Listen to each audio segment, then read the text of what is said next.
including being overweight. So,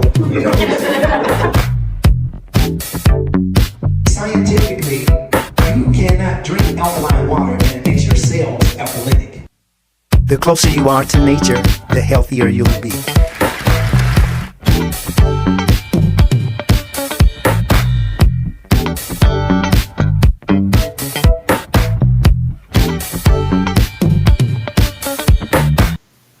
All right, happy Saturday to everyone. You are in the Mind of Nature, hosted by Dr. Zarif, the nutritionist. Thank you all so much for joining us here today. We have a few topics that we're going to be discussing. First of all, happy Juneteenth. Okay, happy Juneteenth.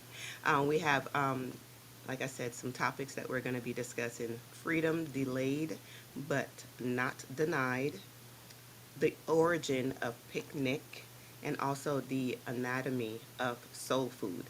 We have some great things. We ask that you do the things like share, like, comment, let us know that you're there. So that way, we can have a conversation about the topic. So, Dr. Zarif, go ahead and join me here on stage so we can get started. Happy Juneteenth to you. Happy Juneteenth, everybody. Thank you very much, Carolyn. This is just a beautiful day.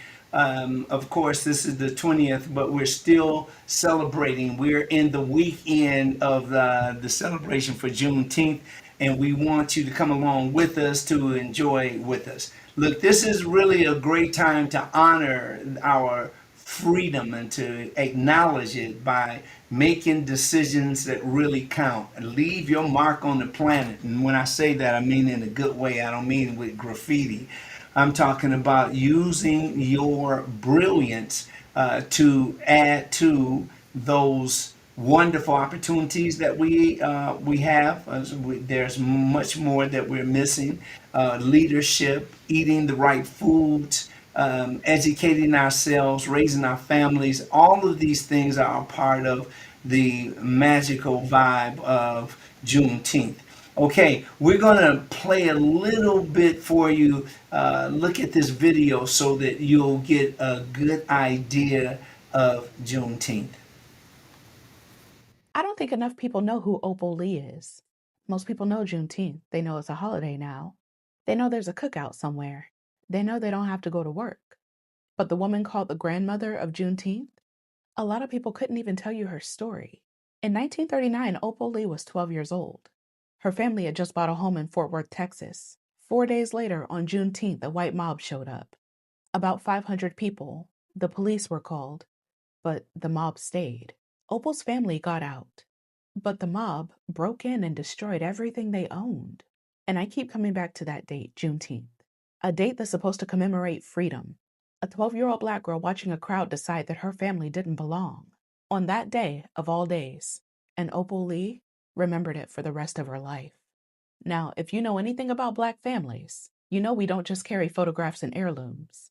We carry stories. The stories our grandparents told, the stories our parents told, the stories we refuse to let disappear. And Opal carried that one with her for decades. Most people know Juneteenth as June 19th, 1865, the day Union troops arrived in Galveston, Texas, and informed enslaved people that they were free.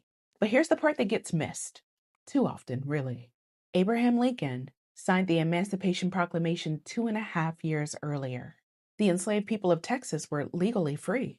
The problem with that is that freedom on paper and freedom in real life aren't always the same thing. It took the Union troops arriving in Galveston to enforce it. That's what Juneteenth commemorates. Not just freedom, the delay, the distance between what the government says and what people actually experience. And if you're Black in America, that theme just keeps showing up, doesn't it? Then Opal Lee got older, much older, 89 years old, an age where people have earned the right to sit down if they want to. You know? But Opal decided to start walking. She wanted Juneteenth recognized as a federal holiday. Originally, she wanted to walk from Fort Worth to Washington, D.C., but her family convinced her not to do the whole trip. So she started walking 2.5 miles in cities across the country instead. But that number wasn't random, y'all. It represented the 2.5 years between the Emancipation Proclamation and Juneteenth. City after city, year after year, She collected more than 1.6 million signatures. And while a lot of people were just discovering Juneteenth, Opal Lee was making sure that nobody could forget it anymore. Then in June of 2021, she stood beside President Biden as he signed Juneteenth into law as a federal holiday. She was 94 years old. The same woman whose home had been destroyed by a racist mob on Juneteenth. The same woman who spent years walking so people would remember the significance of that day. The same little girl from Fort Worth, standing in the White House watching Juneteenth finally receive federal recognition. History usually doesn't give people moments like that, you know? But Miss Lee got one. So that's why we have to keep coming back to her story, because when people think about Juneteenth, they usually talk about the holiday itself, right? But I keep thinking about the people that carried that history long enough for us to inherit it. People who refused to let that story disappear. People who kept telling it even when nobody was listening. People who understood that if you don't protect a story, eventually somebody else is going to rewrite it. Opal Lee is 99 years old. Opal Lee is 99 years old. In October, she will be 100. She is still here, still reminding people what Juneteenth actually commemorates. And if anybody's earned the title of Grandmother of Juneteenth, it's probably the woman who spent the majority of her life making sure that the rest of us remembered. Say her name, Opal Lee. Opal Lee, Opal Lee, Opal Opal Lee. Lee. Remember that name. This is really important, and I think that you can take away from here today some morsels of knowledge that you can put into play, that you can activate. It's not really about how you're going to celebrate, or what you're going to wear, and things of that nature. But it's really this is about is memory. It's about acknowledgement. It's about our rights. And if we don't get off our behinds to do something about it, then time will just keep going. We lose the whole gift of life because of some other group of people that don't like us because of our skin, our hair, our lips, our nose. They say that it's almost wink wink after they talk, because every time I look up, or every time we look up, they're stealing something from our culture, and I say stealing because if they were borrowing it, they'll give it back. But these are situations that we can now start to do something, make your life, not only your life count, but other people's. Just like Opal Lee did, the as far as her standing up all the way to like 99 years old. Mhm. That is persistence. That is patience. That is understanding, and that is the releasing of the uh, uh, imprisonment, the oppression that we've dealt with ever since we've been on the planet. So it's really, be calm. A lot of times when you're out to achieve something, there are a lot of trip ups. There are a lot of things that can distract you, a lot of things that can slow you down, a lot of things that you're going to disagree with, a lot of things that's going to make you angry, a lot of things that make you feel like giving up. But remember, giving out is not the same thing as giving up. You might give out and you can replenish, you can refresh, you can renew the vibe in your body and your mind, your focus with yourself or your group, but don't ever give up. And through the example that we just saw, that's one of the many, many women and men that have stood up for this wonderful life that we have. Did you hear the part where the narrator was talking about the millions of signatures that she got? Yes. And that's incredible. Millions. Yes. Just think about that. This is a long time ago. This is like we didn't get the Juneteenth wasn't really made or voted into being a holiday until 2021. Hmm. This is like this woman stuck there. We are, that's why I can't say anything less than queen, less than king. And when we have those people that think that they can get, hey, it's funny because they're comedians, or, ooh, that was some nice, whatever other leaderships or entertainment that they're in, and we choose to use names that are abusive to us, Hmm. the things that we call each other. We have sisters that are referring to themselves in a very berated way. We have brothers that continue to call each other by a very, very belittling title. It's horrible. We have names with meaning. If your name doesn't have a meaning, give it some. You Hmm. know, it's your name. So it's really important today that we share the things that really make a big difference. Our thing is nutrition. I mean, we know that nutrition, and people aren't going to run to the party if you're talking about, hey, it's nutrition, unless you talk about some fried chicken or some turkey or some duck or something like that. Oh, okay, I'll be there. And I understand that because I know that I don't dare spend my time changing people. You can't change people. You can suggest, but changing people to eat like me or to work out like me or to be at peace like me, because people have their own. Some people are just simply waiting around to die. They have nothing else to do. They think that when they say some of the very derogatory things to one another, that some kind of way makes them black, and it doesn't. There's a lot of things that we're going to go over today. So let's go ahead and dive into it right after Carolyn welcomes our wonderful visitors. Thank you so much, Dr. Zarif, and welcome everyone. We are live streaming on Facebook and on YouTube. Again, go ahead and share the live. Go ahead and give us thumbs up so we know that you're there. Also comments too. I do see some, so let me go ahead and shout some people out. Hello, Noah Smart. How are you? Good morning. Hey, Noah. Good to see you. Let me see here. Shirley Smart. Hey, the Smart family in the house. Welcome, welcome, welcome. Hey, Michelle Gentle. How are you?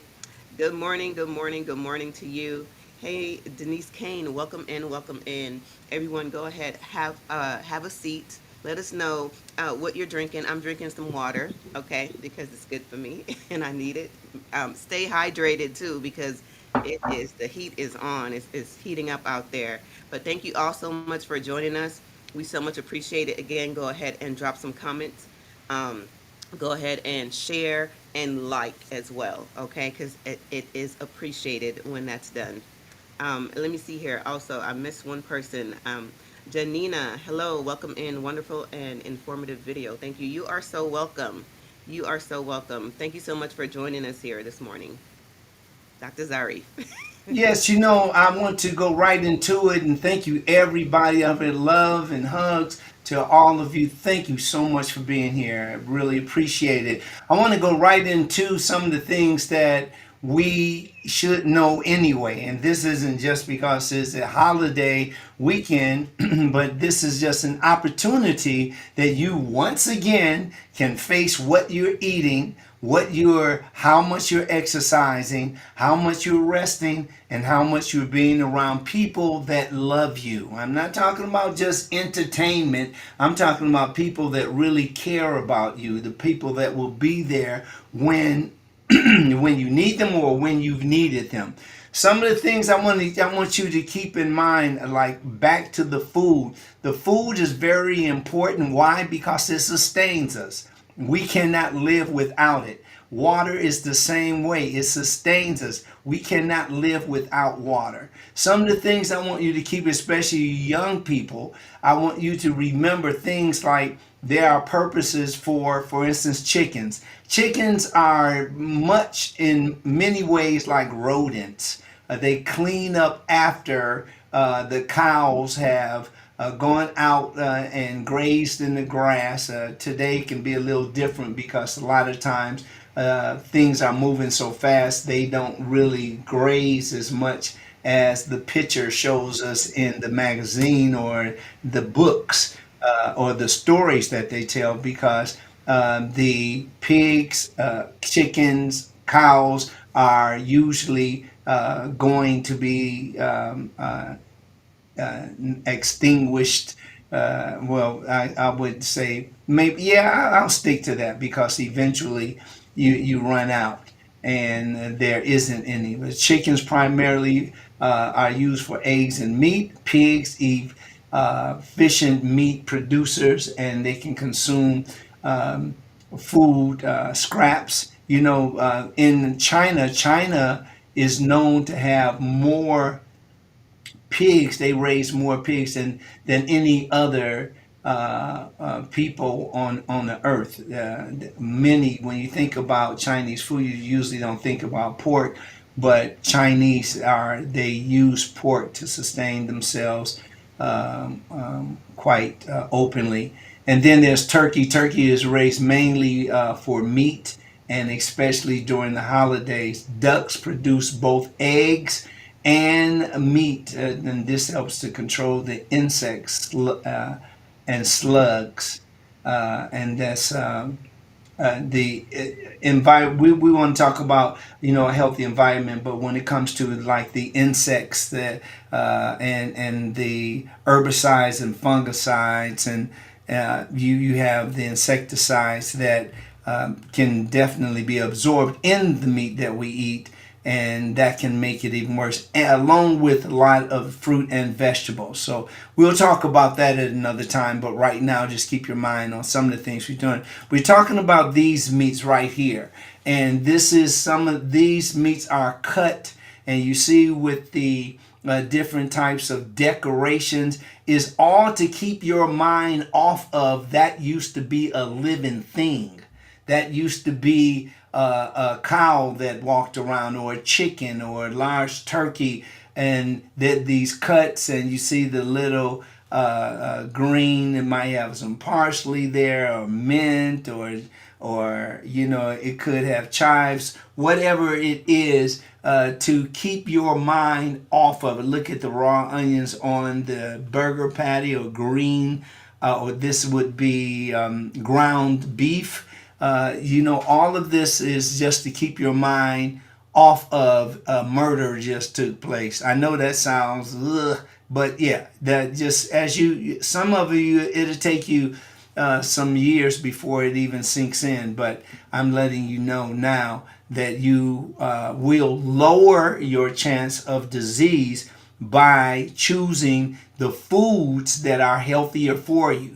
A lot of times, especially when you get caught up in these systems that are out to make you a lifetime customer, you will see exactly what I'm talking about.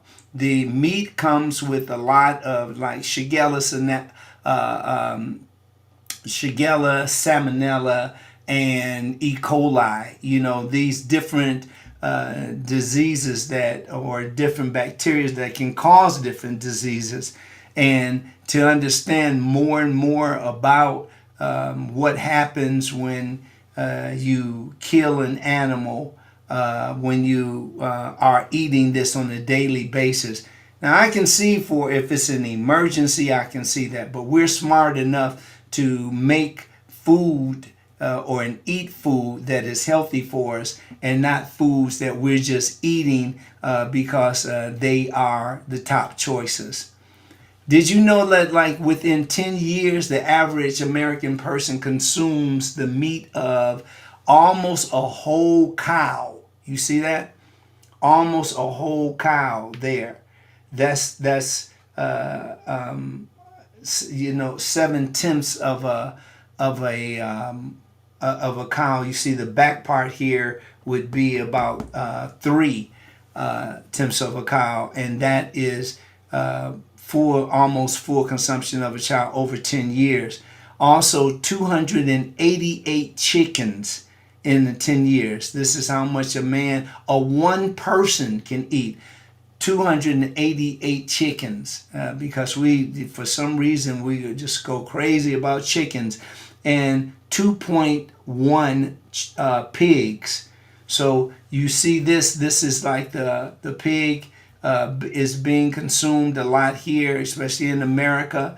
The cow, especially in America, and look at all the chickens that are being killed just for the pleasing of our appetite.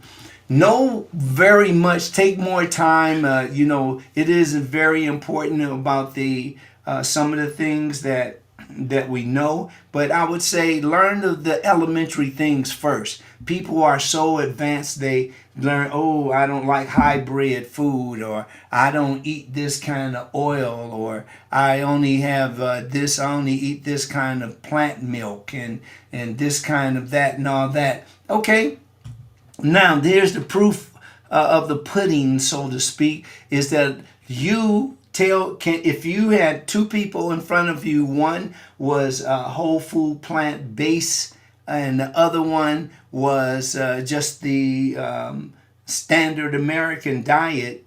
Sometimes you can't tell the difference. You can't, because sometimes it's all in those genes. But there are many times that you can look at. Most people, you can look at a person that is fit.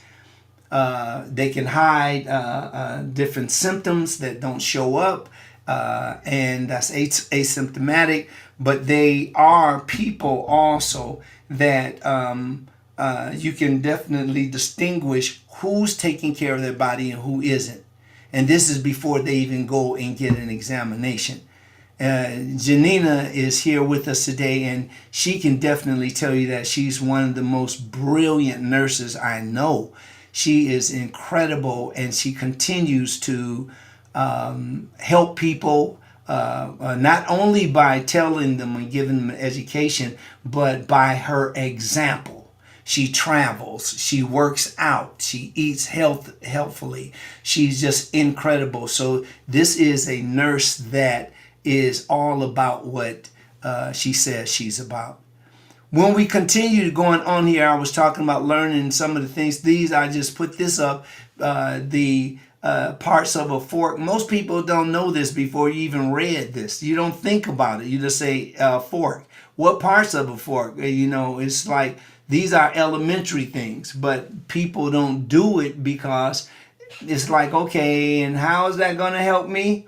So here is just the idea of what I'm lending time in focusing on this, is because you have people that are advanced too quickly not to understand the basic of situations, the basics of talking about the fundamentals of a program. For instance, in martial art class, for those of any of you that have ever taken martial art class, you don't go right in and get a black belt. You go in and you learn things like the parts of the hand used as a weapon, the parts of the feet used as a weapon, the parts of the legs used as a weapon, the hardest parts of your head.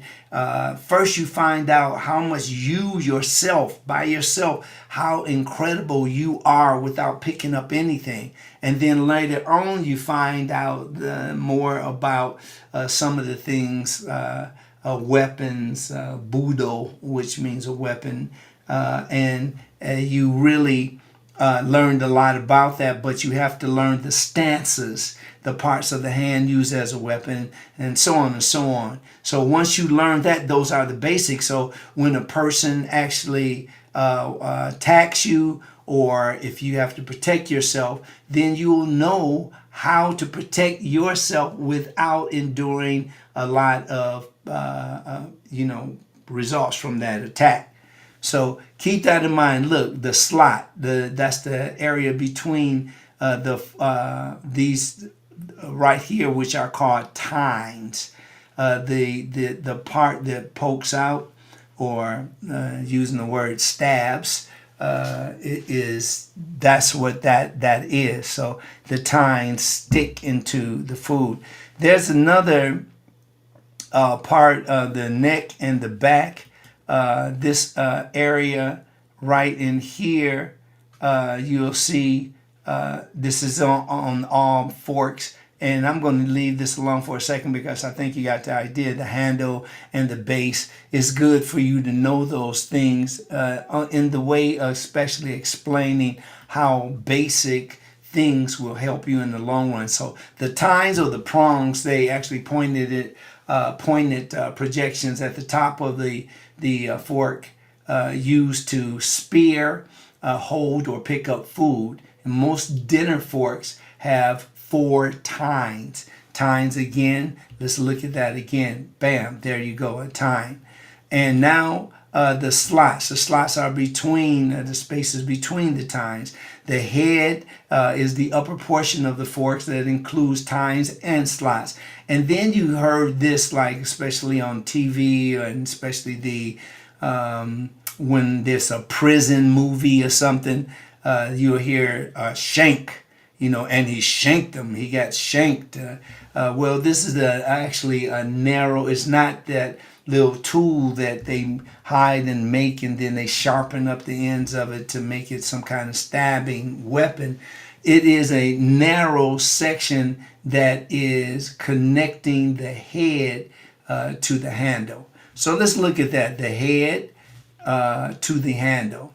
Here is the head and this is the handle.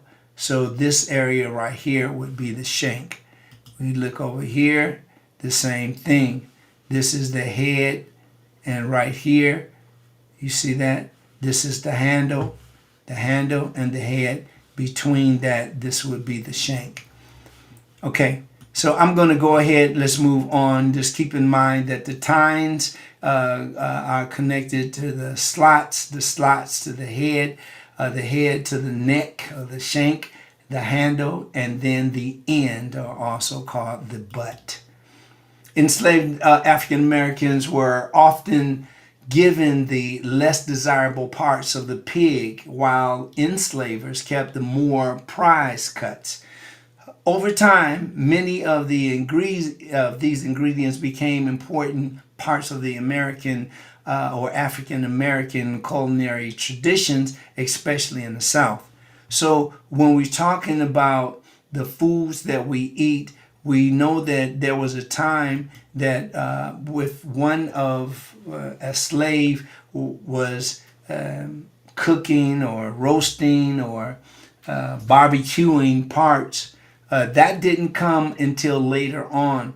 The eating the pig like this, the Boston cut, the pig picnic shoulder, the side belly and the loin, and then of course the ham, the popular ham. All of these down here, we'll go through some of this, some of the other names as we go along. But it's important to know that when they say the other meat they're pushing, you have to really pay attention to what you're hearing, because people are definitely getting programmed. That's why it is called programs. Now we return to this program. Is programming. That is a big problem with us, because you can't tell me nothing. I do what I want to do. This is my body. Nobody can tell me what I want to do, or what I'm going to do. So here, the butcher's guide, where you have all of this, you notice the butt of the pig along with the shoulder of a pig here. Is a picnic ham and leg of ham. And all of these are parts, even the clear plate, which is right behind the neck above the Boston cut. All of these are parts. Every inch of the pig is eaten or used in some kind of way, including the so-called pig feet. So the hoofs of that pig is also used for seasoning, for flavor, for making the pot liquor, as it's called. Now, here are some of the things. I'm going to make this a little larger so that you can see it on here. And those of you that still eat like this, I'm not making fun of you. I'm not, talking down about you. I am just simply offering a way that you can eat without increasing the risk of disease and infection. That's what I'm doing here.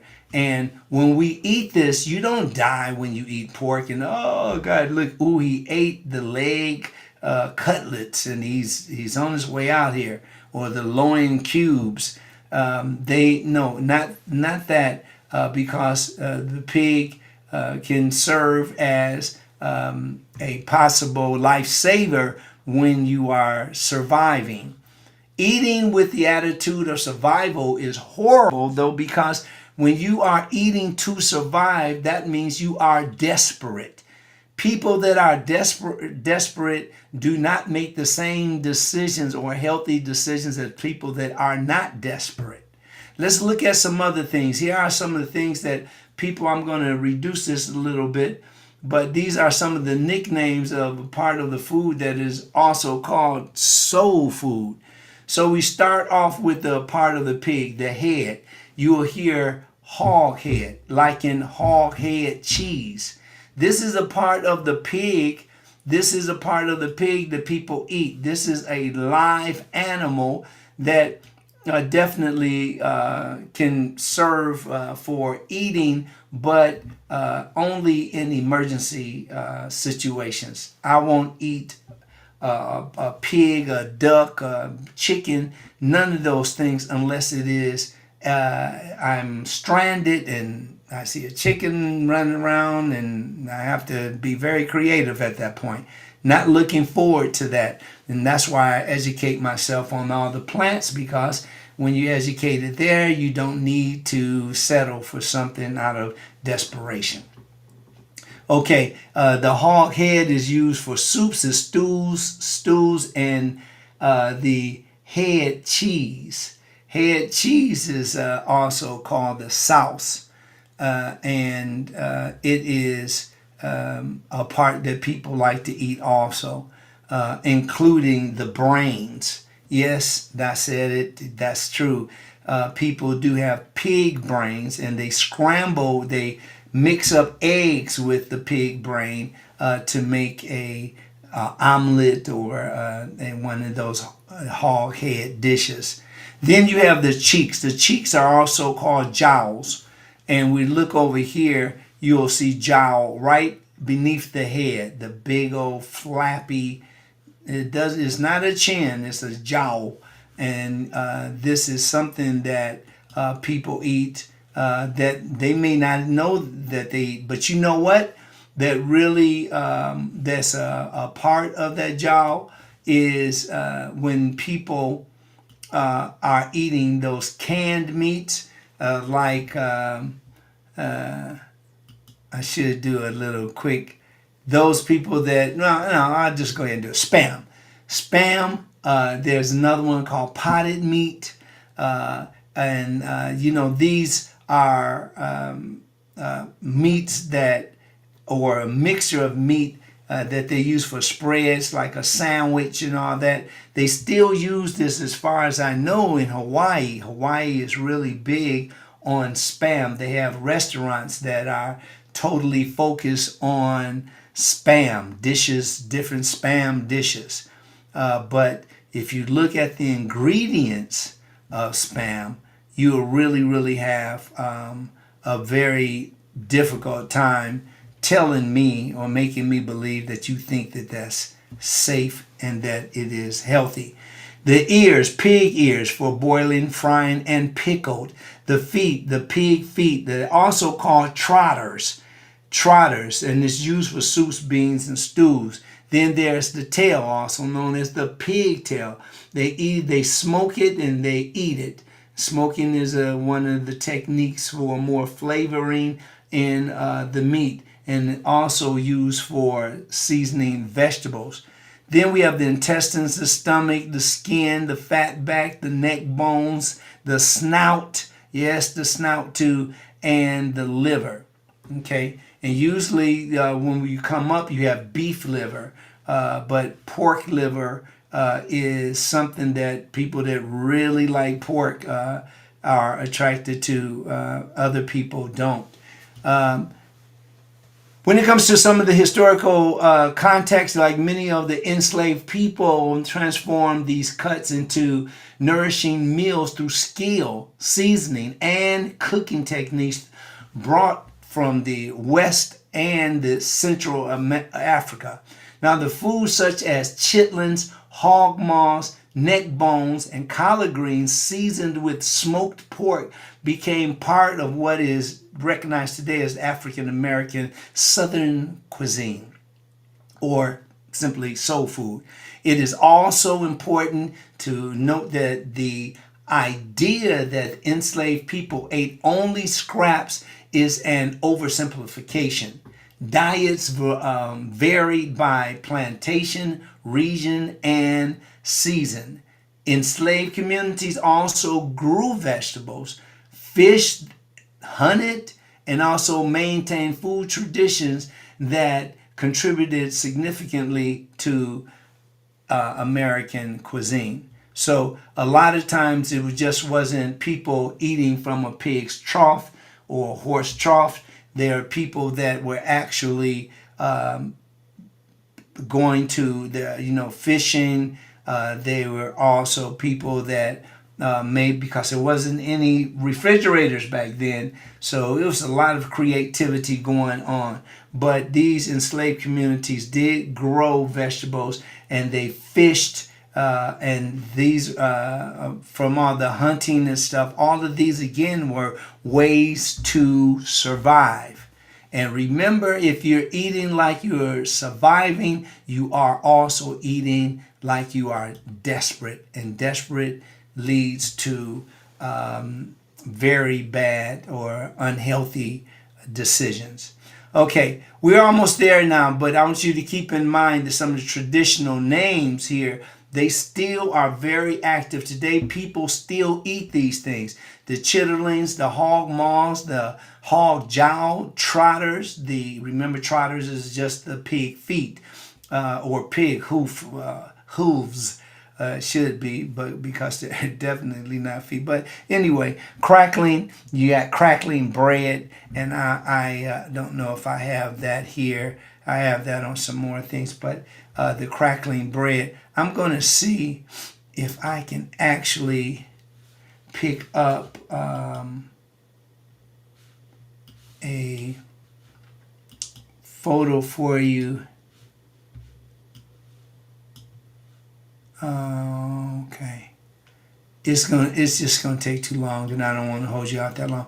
But anyway, there's crackling bread, there's neck bones. You have people that eat oxtails, for instance. And I know Carolyn is cracking up right now because this is one plate that she used to really like.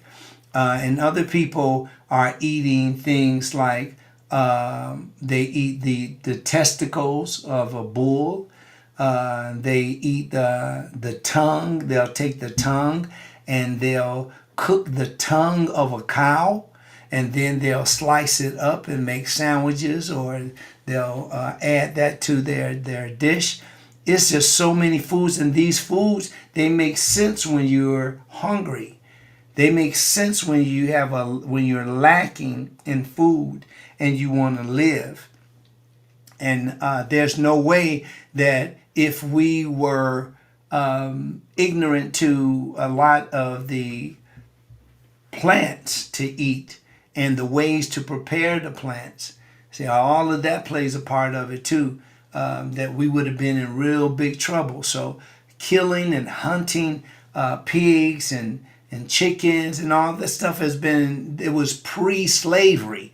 This stuff has been happening. So this is what you have when you have a lack of food and you want to keep living. So I want to make sure that I'm not saying this all sanctimoniously, like, yeah, I don't eat meat. I'm glad I don't eat meat. Now, I won't eat meat under hardly any circumstance. And I say that because if there is a situation where those are the only choices in order for me to survive, then I have to munch down. But I would even do that with trepidation. I know that I feel that I'm in a place that I don't have to be concerned with that. But I think we talked about stockpiling the different types of food, your canned food, canned beans, canned tomato sauce, tomato paste, sardines, all the things that things that you can keep in a place that and make it that available for you and to you as things may change as we continue on with especially some of the political things that we witness.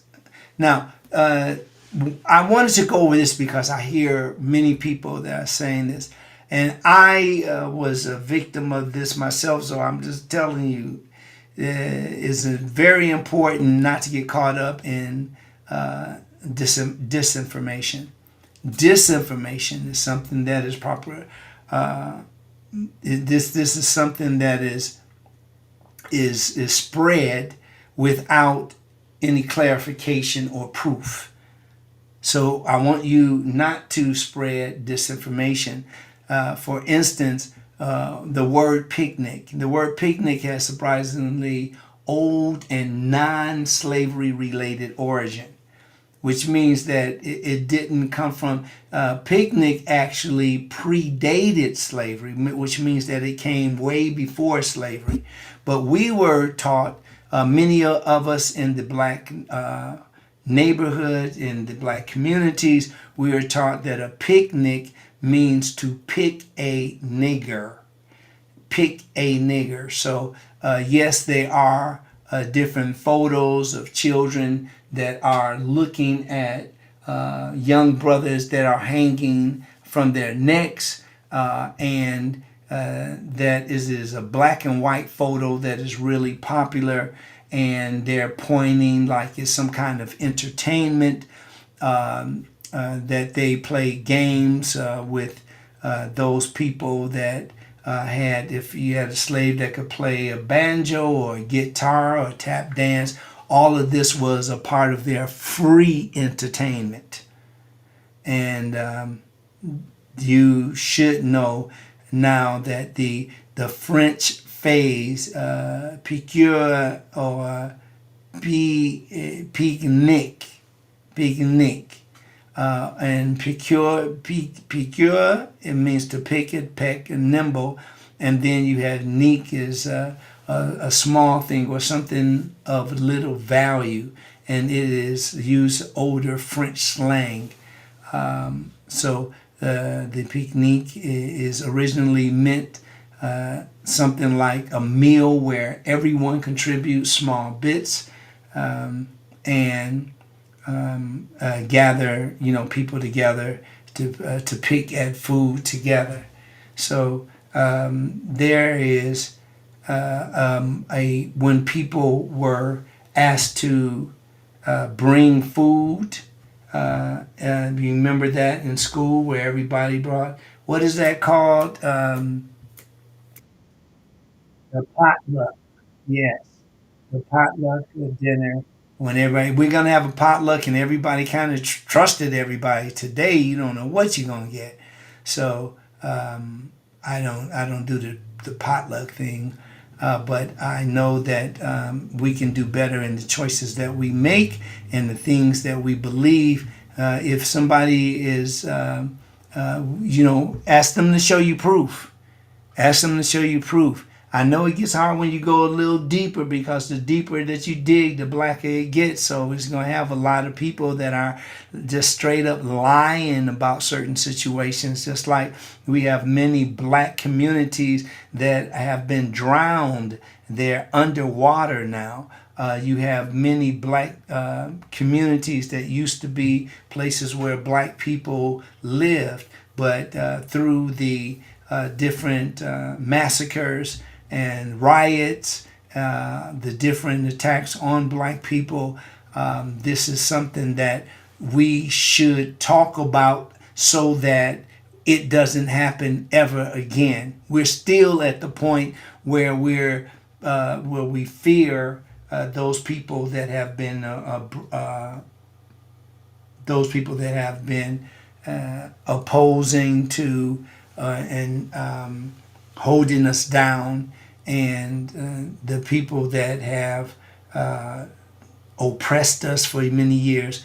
All of these kinds of things are contributions to your knowledge, so that you can use your knowledge and make better choices. Okay, this is way back. Well, this is just some information as far as the meaning, how the meaning of picnic evolved, and it goes on to show you that. The clarification is important that you know that there is a misconception online that picnic actually comes from racist or violent origins in the United States. But even let's say know for sure, which is really almost impossible to know for sure. But we have science to prove those things, to give us evidence. But that's not supported by historical linguistics and academic sources. The word predates American slavery era slave usage.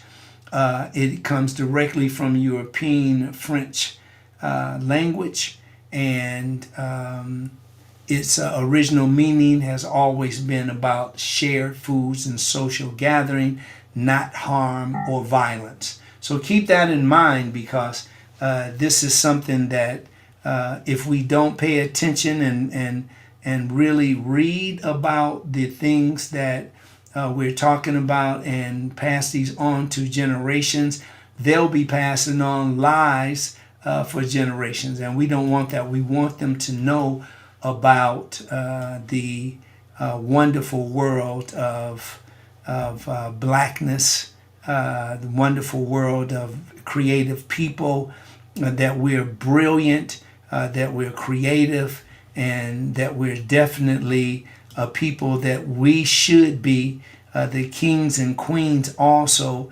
according to what we're eating. So I'll stop it right there, and I'll bring back Carolyn so that we'll have more on this. Whoa, the time goes by just so fast. Carolyn, It come really on does. now. It really does. It really does go by so fast. But thank you all so much for joining us here in the Mind of Nature. We are live streaming on Facebook and on YouTube. I don't know what happened with Instagram, but we are still live on Facebook and YouTube. And I wanted to highlight a comment here from Geneva. Um, just mentioning, she says that you've been an excellent teacher, Zarif. I always remember you saying, have a colorful plate of fresh food on a bed of lettuce. Thank you for all you do to continue to educate us. Uh, Yes, thank you so much for that. I appreciate Thank you. Yeah, that was beautiful.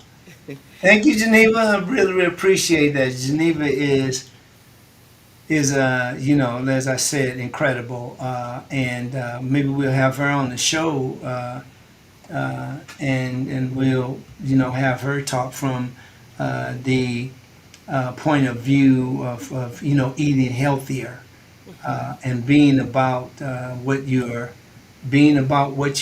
talk about, what you say you about, and that's what these all of these years, even here on Mind of Nature. I think this is what, our fourth year, something Let's like go that. with that. Let's go with that. Yeah, I can never keep up. yeah. I think it's about our fourth year now, and we keep doing this. Although sometimes we don't think that people, the kind of reactions that we get, we're like, ugh, that was ugly. But there are other times that there are more times where people are like, yeah, oh, I'm doing that. I'm going to start my exercise. I'm going to bed earlier. I'm getting up earlier. I'm going to start getting massages. I'm going to start praying more. I'm going to start meditating more. I'm going to be around more positive people. Like just like Janina's statement here, this is beautiful, and that's like awesome. You hear other people. You don't want to hear me blowing my own horn. Right. So you want other people to do that, because that really makes a real big difference. So thank you, thank you, thank you. Yes. I wanted to go back here. I have. Go One ahead. one more. I have a comment here that before you move on to the next subject from Velma Vigil. Hey, And Velma says, a black history professor back in the day told the class about where picnic came from. I looked it up for myself and found the correct meaning of the word. So again, she's doing her research on the topic. So that's right. I had, the when a lot of times we hear things, and I know people will probably object to me saying that that isn't correct, but I got it from a professor corrected me. I had a video, and one of the things that I said is, the story about picnic, mhm. and I was furious, and not to, I'm just want to explain more deep. I don't want to hide behind it because I'm like, I make sure that I made the correction. But I was furious to see people hurt people. I'm just not into that. What the hell? It's like when I saw. I don't even like to say the white man. It just sounds so basic and so uneducated. But it's like when these people are raised, they're raised just like us to believe lies. They're raised just like they actually think that they're superior to us. Mhm. They are people that, and when I say they, I'm talking about in general, because I know there are some people that will still die for us.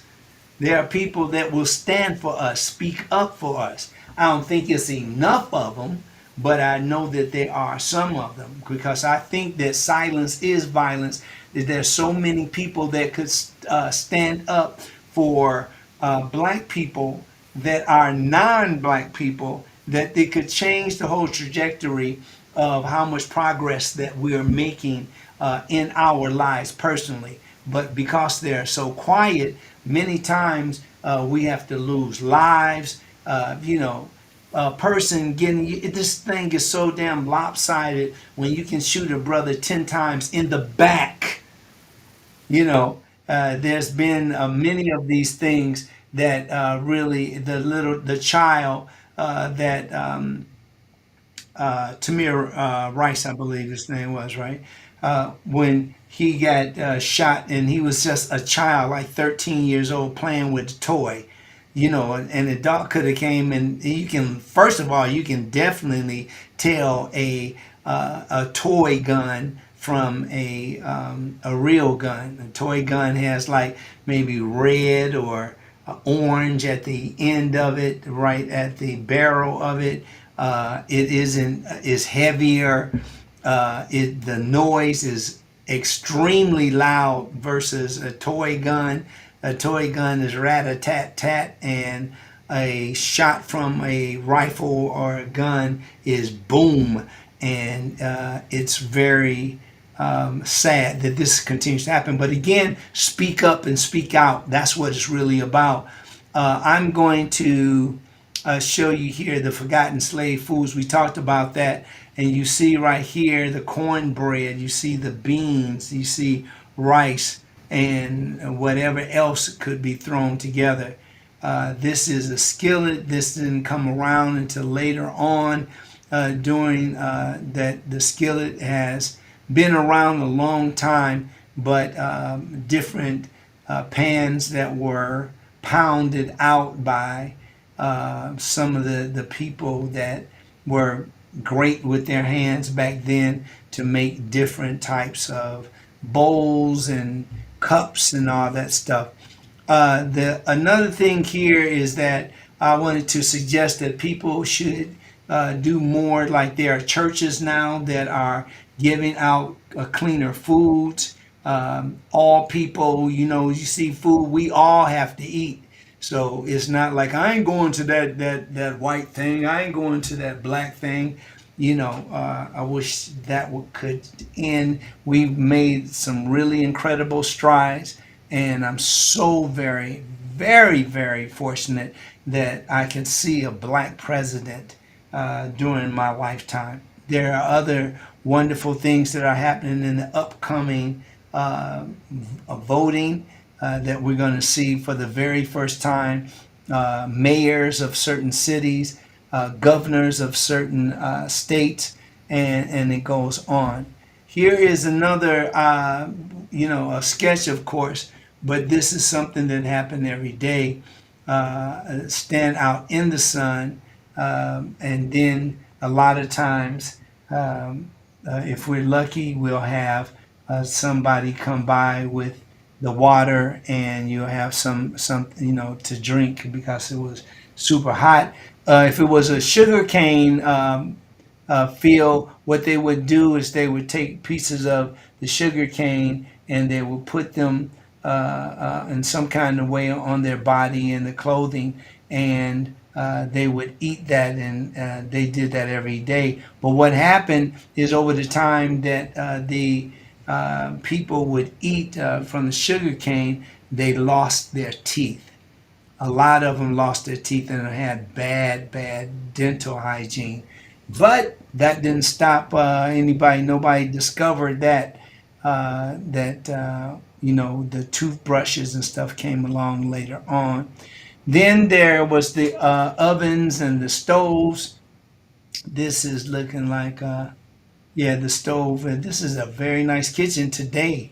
You can tell, this is going back there, but this is a very nice kitchen, and this is what we used. There was you see this radio right here to your left. That was like TV then, and those are some of the things to just keep you in mind. No more hunger in USA. There was a time that even the people from the USA were just had crappy food, like the government foods, powdered eggs, and that stuff, government cheese.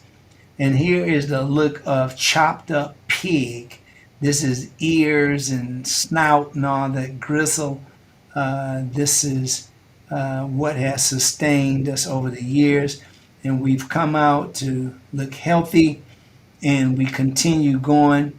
A lot of times we have it super hard, but we continue to celebrate. Happy Juneteenth, everybody. Continue to do the things that'll keep you healthier, that'll keep you alive, that'll keep you protected, that'll keep you fit.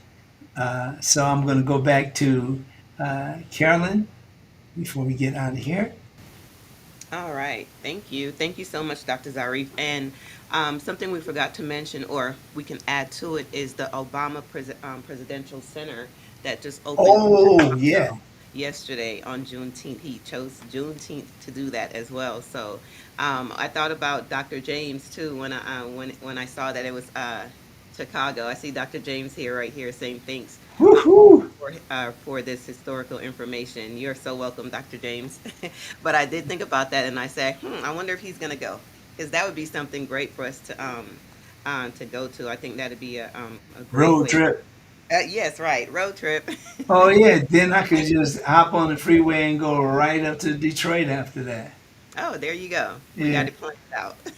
But yes, that's a great accomplishment also to see that he opened a center, and it looks, from what I saw of the different departments and things that he has as far as activities and things like that. Just a great way to be able to celebrate Juneteenth as well. So Yes. big up to Barack Obama. And remember earlier today we were talking about Opal Lee. You Yes. don't forget her name, Opal Lee, Opal Lee, Opal Lee. Without the signatures that she got and all the years of marching and walking and traveling and sacrificing, Opal Lee has done so much for us during Juneteenth. Be proud to be black. Be proud to be around. As I can innumerable times that I have said this. Whoo, I'm so glad to see black people. I mean, I've been in situations that I would say, "Oh man, where are my people?" You know, and sometimes I didn't even have to go and speak to them, or I didn't have to say, "Hey, I'm glad to see y'all." Nothing like that. But it just made me feel good because of the presence. We come from so many tribes and so many communities, and even in neighborhoods. That's when you see the gang fighting. They're usually guarding the neighborhood turf. They've been doing that way before these children were even born that do this, but there it's been passed down over the generations. Even when we didn't own anything, we just rent these raggedy ass places that people moved in, and hey, it's time to turn this off because I get up. I don't even want to talk about it. But keep in mind that your voice is important. That your power is important to stand up for what you believe in and get involved with some of these wonderful. You have to do your due diligence and find out because you got so many people that are abusive every time you look around, somebody's ripping somebody off or scamming and all that. But everybody, you from myself and Carolyn and everybody else that the Zarifians now, and if you want to know how to be a Zarifian, just stay tuned. Yes, Uh, I can just hear it. please keep on moving forward and upward. And Carolyn, get the last. Well, no, not the last word, but I just wanted to make sure I gave the information in regards to the video that we saw earlier. And the lady's name, her name is Ashley. Her TikTok account is Ashley the Baroness. So I wanted to make sure that I gave her at least that, or gave you guys uh, that information because she always has really great videos on Black history, and she breaks down the origin of just different things. And I think she's a really a great person to go to for information like that. So I wanted to make sure I gave her that.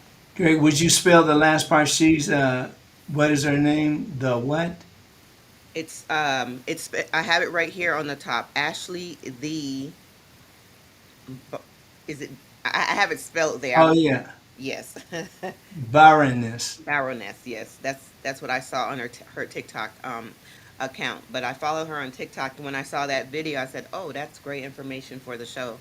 So I always like to make sure that I give them at least the credit, Yes, with the indeed. information that we show in any videos. So yes, Yes. that's who that was. And we're gonna have Dr. James. Of course, we'll be back on the third. We're still in the third. What is that date? Oh, Saturday. So it's the third Saturday of each month. So we'll keep it up, and if there's any changes, we'll let you know. And go out there, support yourself, support your families, support our books. Make sure you pick up Dr. James' book, pick up my book, and keep us moving forward. Everybody, thank you so much from all of us. I'm Dr. Zarif, the nutritionist.